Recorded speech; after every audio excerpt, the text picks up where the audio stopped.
හැබැයි මේ රිලා ඇමති ලක්ෂ 100කට වැඩිය රිලාවුට්ට වියදම් කරලා අද රිලවෙකුට අඹ ගෙඩියක් දෙන්න බැරි වුණා. රජයේ සල්ලි එයාට දාන්න ඕන අවුරුදු 40ක් රිලා ඇමතියා. මොකද රිලාව වෙනුවෙන් වියදම් අරුන් කැරම් බෝඩ් බෙදුවා. බෙදුවට උන්ට 20යි 25යි දුන්නා නම් මේ රිලා ඇමතිට දාන්න ඕන මේ සල්ලි වලින් කිසිම තාම ගාණක් පෙන්නුවෙත් නැහැ. රිලවෙකුට ආප්පයක් අරන් දුන්නෙත් නැහැ. රිලවෙකුට අඹ ගෙඩියක් අරන් දුන්නෙත් නැහැ. තාම මේකේ ප්‍රතිඵලයකුත් නැහැ. ඒ සල්ලි රජයේ සල්ලි. ඒ වෙනුවෙන් අධිකරණයකට ගිහිල්ලා නඩුවක් දැම්මොත් ඔය රිලා ඇමති අවුරුදු 40ක දඬුවමක් දෙන්න ඕන ඔය රිලා ඇමතිට. මොකද ඇයි හේතුව? මොනවද මේ? අපි කියන්නේ අපි මේ අහගන්න අපි කියන්නේ මොනවත් අපිට වැඩක් නැහැ. අපි ඔය සමහර අය බොරු කිව්වා, සමහර අය රිවර්ස් කරා කියලා අපි රිවර්ස් කරන්නේ නැහැ. අපි ඇත්ත විදියට කියන්නේ. දැන් බලන්න සීනි සමාගම ගැන බලන්න. අද වෙනකොට සීනි සමාගමේ ඊයේ හිරු එකේ උදේ පත්තර නිවුස් වලට කිව්වා සීනි වලින් රුපියල් 400ක් රුපියල් කෝටි 4ක් මේ ඕගොල්ලොත් අහුවේ ඔය නිවුස් අපිත් අහන්නේ ඔය නිවුස් තමයි. කෝටි ඒ කාලේ ඕගොල්ලන්ට හොඳයි. කෝටි 4කට වැඩිය මං හිතන්නේ පාඩුවක් අද සීනි වලින් ලැබිලා තියෙනවා වෙලා තියෙනවා. අපි ඒක කියන්නේ නැහනේ. අපි කියන්නේ නැහනේ වංචාවක් කරා හොරකමක් කරා කියලා. අපි කියන්නේ සීනි වලින් කෝටි 4ක පාඩුවක් වෙලා තියෙනවා. ඊළඟට එතනෝල් වලින් කෝටි 5ක විතර පාඩුවක් වෙලා තියෙනවා. අපි කියන්නේ නැහනේ හොරකම් කරා කියලා. නමුත් පාඩුවමයි. ආණ්ඩුව අත ගහපු දේවල් හැම එකකින්ම කෝදෙන් ක්ලීන් ශ්‍රී ලංකා තියනවද? ක්ලීන් ශ්‍රී ලංකා නෑ. අන්තිමට ගිහිලා නුවර ගිහිලා දලදා පෙන්නවා. කක්ක කරලා විනාශ වුණා. කක්ක කරලා මහා නුවරක් නැති වුණා. ඊට පස්සේ මොකද වුනේ? ඊට පස්සේ කරා රණවිරු උත්සවය. ඒ රණවිරු උත්සවෙත් ගාගත්තා. ඊට පස්සේ මොකද කරේ? ඊට පස්සේ කරපු ගීතා මාළනී පොන්සකයි මරණි ඒකත් කාගත්තා. හාපු හැම වැඩක්ම අත ගහන වැඩේ පේල් වෙනවා. අද තියෙන්නේ ඕගොල්ලන්ට මොනවද දන්නවද? බයිබරි මොකද්ද? බයිබරි ගං ගච්ඡාමි. බයිබරි සංගම් ගච්ඡාමි. බයිබරි එක අල්ලගෙන තමයි අද ආණ්ඩුව දුවන්නේ. උදේට එකෙක් දානවා, හවසට ගිහිල්ලා දානවා, සතියක් තියෙනවා ඇපදෙනවා. බයිබරි එක තමයි අද බයිබරි අල්ලස් කොමිසම විතරයි ඕගොල්ලෝ ආණ්ඩුව කරන්නේ. ඒගොල්ලෝ පෙන්නගෙන ඒගොල්ලෝ උදේට ගිහිල්ලා කොහෙන් හරි එකෙක් ගෙනව දානවා වැලිකඩට හරි CRP එකට හරි කොහෙට හරි මැගසින් එකට හරි දාලා ආයෙ එළියට ගන්නවා. ආයෙ සතියකින් දාලා තමයි ඒගොල්ලෝ තමයි මේ කාර්යය කරන්නේ. අපි බලමු. හැමදාම ඔය රෙල්ලක් නැහැ. හැමදාම ඔය නත්තල් නැහැ. හරිද? ඔය හිතාගෙන ඉන්න විදියට හැමදාම කරයි කියලා අපි හිතාගෙන ඉන්නවා. අනේ නිසා මේ වෙලාවේ කියන්න ඕන. දැන් මෙතන ඔය තේ ශක්තියකේ ලොන්ත පොලොස් වයසක ලොක්කෙක් තේ ෆැක්ටරි 225ක් වැහුවා කියලා. එයාම නිවැරදි කරනවා. තේ ෆැක්ටරි 225ක් වැහුවා කියලා ඒ ලොන්ත පොලොස් සභාපති කිව්වා මුලින්ම තේ ෆැක්ටරි 225ක් වැහුවා කියලා. ඊට පස්සේ මිනිහා ආයෙ ඔයිස් කට් එකක් දෙනවා. තේ ෆැක්ටරි 225ක් වැහුවේ නෑ. ආවල් කාලේ වැහුවේ කියලා. දැන් ඉන්නවා මැනික් එකට කෙනෙක් දාලා. මිනිහට අර මොකද්ද තියෙන්නේ? අමතක වෙන ලෙඩේ.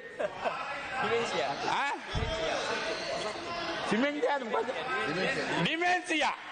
අර මැනික් එකේ ඉන්නවා දාලා සභාපති කෙනෙක්. ඒ මිනිහට ඩිමෙන්සියා. ඒ වගේ ලොන්ත පොලොස් මිනිස්සු දාගෙන මේ ආණ්ඩුව කරන්න බෑ. මිත්‍රවරුනි, මහත්තුරුනි. අර බලන්න රටේ ජනාධිපතිතුමා අනුර කුමාර ජනාධිපතිතුමාත් එක්ක මම ඕන බෙට් එකක් දාලා මෙතන ඉන්න කාටවත් ඇවිදින්න බෑ. අපි කාටවත් ජනාධිපතිතුමාත් එක්ක ඇවිදින්න බෑ. පුළුවන්ද? අපිට බෑ. මම පිළිගන්නවා ජනාධිපතිතුමාත් එක්ක කාටවත් ඇවිදින්න බෑ. ඉන්නකෝ අහගන්නකෝ මේක. ජනාධිපතිතුමාත් එක්ක කාටවත් ඇවිදින්න බෑ. සිකියුරිටි කාරණාත් ඉස්සරහා යනවා. හරිද? නමුත් එහෙම ජනාධිපති කෙනෙක්ගේ ගෝලෙක් මේ ඊයේ පෙරේදා නගර සභාවේ කෙහෙල් කඳක් වගේ කඩා වැටුණා.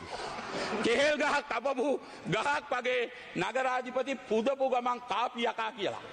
කඩුවෙල දිවුරුම් දීපු දවසේ කඩා වැටුණා.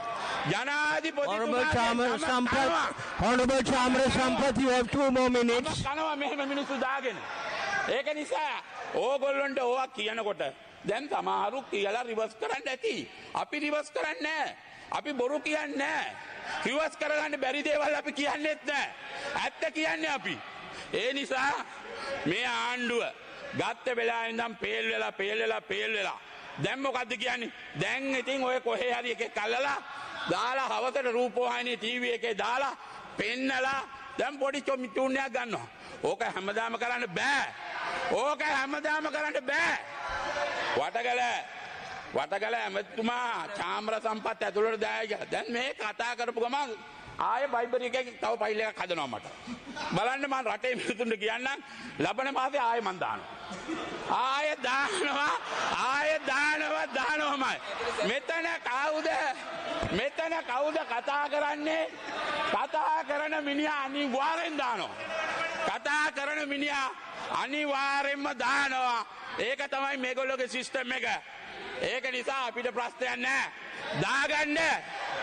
දාගන්න මේ පොඩ ඉන්න වටකල සමහර යාළුවෝ කියනවා මගෙන් අහනවා ඒයි උඹ කතාව නවත්තපන් බං වැඩි කතා කරන්න එපා බං ආයෙ උඹට හිරේ යන්න වෙයි මං කියනවා මචං පාර්ලිමේන්තුවට ගිහිල්ලා මේවා දකින්නකොට බොහොමද බං කතා නොකර ඉන්නේ Honorable Chamra Sampath, your time is up.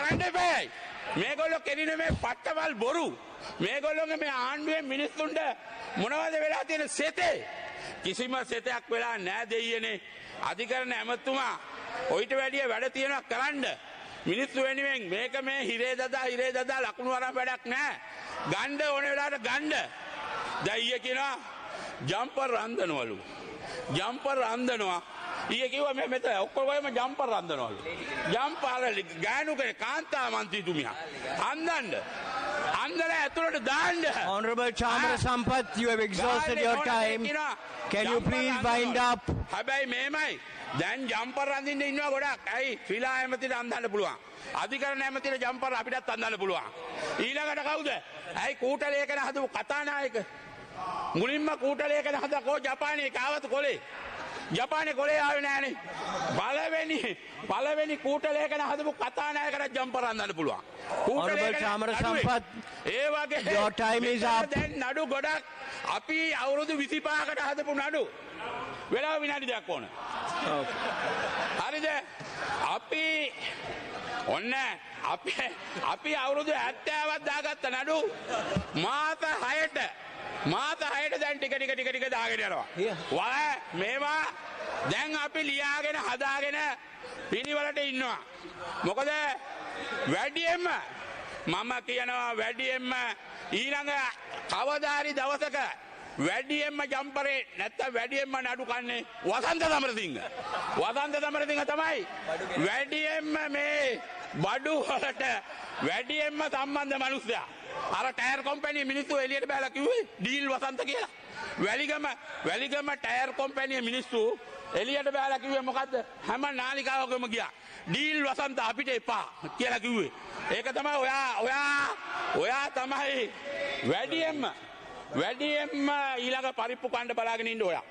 ඒක නිසා ජනාධිපතිතුමා ඉතාමත්ම වැදගත් විදියට මේ රට පාලනය කරනකොට ගෝලයෝ ටික අනිත් පැත්තෙන් ගිහිල්ලා එතුමාගේ වැඩපිළිවෙල සම්පූර්ණයෙන් අසාර්ථක විදියට වැඩ කරනවා. ඒක අපි දන්නවා. ඒක රටේ මිනිස්සුත් දන්නවා. අදටත් ඕගොල්ලොන්ට කියන ඡන්දයක් හරි තියෙන්නේ. ජනාධිපතිතුමා හින්දා තමයි අනුර කුමාර ජනාධිපතිතුමාගේ විශ්වාසය මත තමයි ජනතාව කීයක් හරි ඕගොල්ලෝ කරේ විශ්වාසය තියන්නේ. නැත්තම් ඇමතිවරු දැන් මේ වෙනකොට මම හිතාගෙන හිටියා සුනිල් හඳුන්ගැත්ති ඇමතුමා විපක්ෂයේ ඉන්නකොට ලස්සනටම මේ විපක්ෂය හසුරපු ඇමතිවරේ. ඒ වගේම කෝප එකේ දක්ෂ ලෙස වැඩ පෙන්නපු ඇමති කෙනෙක්. අපි හිතුවා මුදල් ඇමතිකම දෙයි කියලා මේ ආණ්ඩුව වෙනකොට සුනිල් හඳුන්ගැත්ති ඇමතුමාට. නෑ ඉන්න. හැබැයි අද වෙනකොට ලුණු නෑ. අද වෙනකොට අසාර්ථක ඇමතිවරයා බවට සුනිල් හඳුන්ගැත්ති ඇමතුමා පත් කරලා තියෙනවා. ඒක එතුමා මොන විදියට එතුමාගේ වැඩ කරන මිනිස්සු නැත්තම් පත් කරලා ඉන්න අයගෙන් වෙනවද කියලා අපි දන්නේ නැහැ. අද පැල්ලත්ත මං ඉස්සලා කතා කරා මොනරාගල දිස්ත්‍රික්කේ ජයවර්ධන මන්ත්‍රීතුමාට පැල්ලත්ත වැහුවොත් සෙවණගලට මොන හරි වුණොත් මොනරාගල වසන්ත සමරසිංහ ඇමතුමා කොයි වෙලාවෙත් වාමාංශික මිනිස්සු හිටපු දිස්ත්‍රික්කයක් ලක්ෂ ගාණක් මිනිස්සු අද පාරට බහිනවා. මොකද උක්ගොවියා වැඩ කරන අය ඒක නිසා ඒ පැල්ලත්ත සෙවණකලට දාලා තියෙන කවුද? වැඩ කරන්න පුළුවන් ද කාන්තාව දෙන්නේ දාගෙන ඔයිස් කට් එකක් දෙනවා දැන් මම බලාගෙන. වැඩ කරන්න පුළුවන් මිනිස්සු දාගන්න කියන්නේ මේ ලොන්ත පොලොස්ලා දාගෙන. අර තේ ශක්තියකේ සභාපති පළවෙනි දවසේ කියනවා ෆැක්ටරි 225ක් වලලු. මාත් පුදුමුණා යකෝ මහා. මේ ආණ්ඩුව ඇවිල්ලා මාතායට ෆැක්ටරි 225ක් වහන්න පුළුවන්. මේක මේ 2000 ඉඳන් වහපු එක. ඒ මිනිස්සයාට කියවෙනවා මේ මාස 6ට මේක බොරුවක් නෙවෙයි. මේව බොරු නෙවෙයි. ඕගොල්ලොත් මේව වලා ගන්න. කියනවා මාස 6ට ෆැක්ටරි 225ක් වහුවා කියලා ආය ඒ ලොන්ත පොලොස්කාරය ආය ඇවිල්ලා ඒක නැවත කියනවා. Honorable Chamara Sampath, you have exhausted your additional minutes. අපිත් පිළිගන්නවා 2000 ඉඳන් තමයි වැහුනේ. ඒ වගේ සමහර සභාපතිලා මැනිකේගේ සභාපති ගියාම දැන් අහනවලු ඔයා කවුද? ඔයා කොහෙද? පැයකින් ගියාම ආය අහනවලු ඔයා කවුද? එහෙම මතක නැති මිනිස්සු දාගෙන එහෙම මිනිස්සු දාගෙන වැඩ කරන්න බෑ. අපි ඩොලර් මිලියන Honorable Chamara Sampath, can you wind dollar up? මිලියන 480ක් එව්වා. 2025 පුළුවන් නම් ඩොලර් මිලියන 200ක් හොයලා දෙන්න. ආණ්ඩුවට හොයන්න කියන්න. මම භාණ්ඩාගාරයට මිලියන බිලියනයක් දීපු මිනිහෙක් මං කර්මාන්ත අමාත්‍යාංශය ඇමති වෙලා ඉන්නකොට. ඒ නිසා අපිට අමාරු කාලේ අපි ඒවා කරලා පෙන්නලා තිනවා. ඒ නිසා ඔයගොල්ලෝ පුළුවන් නම් කරන්න. අපි කියන්නේ මෙහෙමයි. විපක්ෂයේ ඉන්න මිනිස්සු හිරේ දදා නඩු දදා ඉන්න එක නෙවෙයි. මෙවුන්ගෙනුත් මොනවා හරි දෙයක් ගන්න තියෙනවා. මුන් කියන දේත් මොනවා හරි අපි අහගන්න ඕන. මුන් කියන එකේ 100ක් කිව්වොත් 10ක් හරි මුන් කියන වගේ ඇත්තක් තියෙනවා කියලා පිළිගන්න හැමතුමා. මේ මිනිස්සු කියන වගේ 190ක් කිව්වත් අඩුම වශයෙන් 10ක් හරි මේ මිනිස්සුන්ගේ ඇත්තක් තියෙනවා කියලා පිළිගන්න අපි කියනවා. අපි කවදාකවත් ඉරිසියාවට කියන්නේ නැහැ. Honorable Chamara Sampath, you have exhausted your time. අපි අල්ලන්නේ නැහැ. අපි ආණ්ඩුවේ I call upon Honorable Arvind Senarath to have 12 minutes.